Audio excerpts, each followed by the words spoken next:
Acts chapter 18. After this, Paul left Athens and went to Corinth. There he met a Jew named Aquila, a native of Pontus, who had recently come from Italy with his wife Priscilla because Claudius had ordered all Jews to leave Rome. Paul went to see them, and because he was a tent maker as they were, he stayed and worked with them. Every Sabbath he reasoned in the synagogue, trying to persuade Jews and Greeks. When Silas and Timothy came from Macedonia, Paul devoted himself exclusively to preaching, testifying to the Jews that Jesus was the Messiah. But when they opposed Paul and became abusive, he shook out his clothes in protest and said to them, "Your blood be on your own heads. I am innocent of it. From now on I will go to the Gentiles."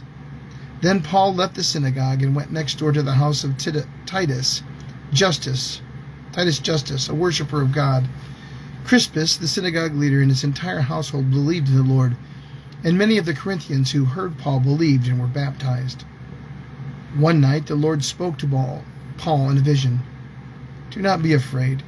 Keep on speaking. Do not be silent, for I am with you, and no one is going to attack and harm you, because I have many people in this city." So Paul stayed in Corinth for a year and a half, teaching them the word of God. While Gallio was proconsul of Achaia, the Jews of Corinth made a united attack on Paul and brought him to the place of judgment. This man, they charged, is persuading the people to worship God in ways contrary to the law. Just as Paul was about to speak, Gallio said to them, "If you Jews were making a complaint about some misdemeanor or serious crime, it would be reasonable for me to listen to you. But since this involves questions about words and names and on your own law, settle the matter yourselves. I will not judge of such things." So he drove them off. Then the crowd there turned to Solathines, the synagogue leader, and beat him in front of the proconsul, and Gallio showed no concern whatsoever. Paul stayed on in Corinth for some time. Then he left the brothers and sisters and sailed for Syria, accompanied by Priscilla and Aquila. Before he sailed, he had his hair cut off at Cenchreae because of a vow he had taken. They arrived at Ephesus, where Paul left Priscilla and Aquila. He himself went into the synagogue and reasoned with the Jews.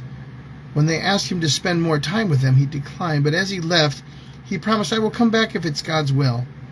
Then he set sail from Ephesus. When he landed at Caesarea, he went up to Jerusalem and greeted the church and went down to Antioch. After spending some time in Antioch, Paul set out from there and traveled from place to place throughout the region of Galatia and Phrygia, strengthening all of the disciples. Meanwhile, a Jew named Apollos, a native of Alexandria, came to Ephesus. He was a learned man and had a thorough knowledge of the Scriptures.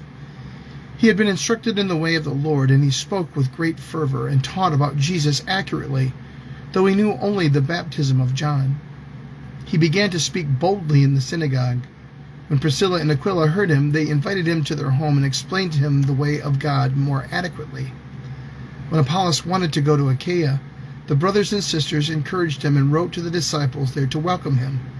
When he arrived, he was of great help to those who by grace had believed, for he vigorously refuted his Jewish opponents in public debate, proving from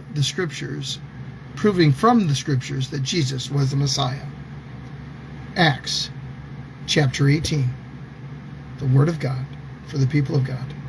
Thanks be to God.